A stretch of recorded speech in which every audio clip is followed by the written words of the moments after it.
The Japanese or wide arm handstand is an impressive variation of the regular handstand, which is one of the most common non-acrobatic skills done by male gymnasts on floor exercise. It's also the beginning point for developing the inverted cross position on rings, which is arguably one of the most difficult bodyweight strength skills that there is. In order for the Japanese handstand to count, your hands need to be at least double your own shoulder width, and the final handstand position needs to be held for at least 2 seconds. Before working towards the wide arm handstand, you should obviously already be able to do a regular handstand on floor with ease. Also, since it is easier to control the wide arm handstand from a pressing action rather than from a kick, a strong straddle press to handstand is also a very useful prerequisite. The wide arm handstand is more difficult than the regular handstand for 2 main reasons. A, because of the strength required at the shoulders to maintain the position, and B, because it is much harder to balance than a normal handstand. In a normal handstand on floor, a lot of your balance comes from the wrists and through pressing the fingers back and forth, but this is a lot harder to do in the wide arm position, so most of your balance will actually come through adjustments forwards and backwards of the shoulders. To work the balance aspect of the wide arm handstand, I would recommend working press to handstand holds with the fingers turned out, as this forces you to balance more by using the shoulders. Also, if you have a spotter available, you can get them to help you with your balance adjustments in the wide arm position.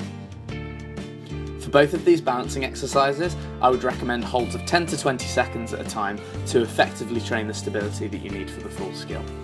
To develop the strength aspect of the Japanese handstand, you can start by working presses to wide arm handstand and wide arm handstand holds against the wall, starting where you are comfortable and gradually making the hands wider and wider as your strength progresses. Here are a couple of other exercises which I found useful to develop the shoulder strength needed for this skill.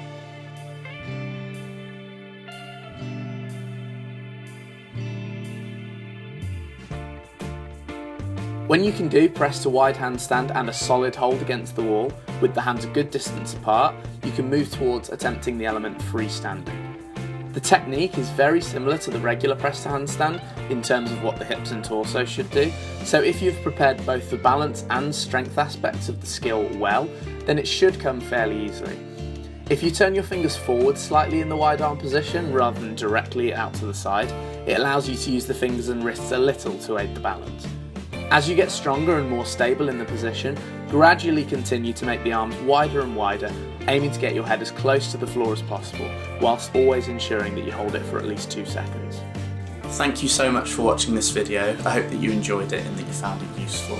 If you did, be sure to like it, favourite it and share it with anyone else who you think might find it helpful. For more regular updates, be sure to subscribe to this YouTube channel. And for even more videos and updates, make sure that you like my Facebook page and subscribe to my training YouTube channel. If you have any comments, suggestions or questions, please leave them below and I'll make sure that I get back to you. Thank you, hopefully see you again soon.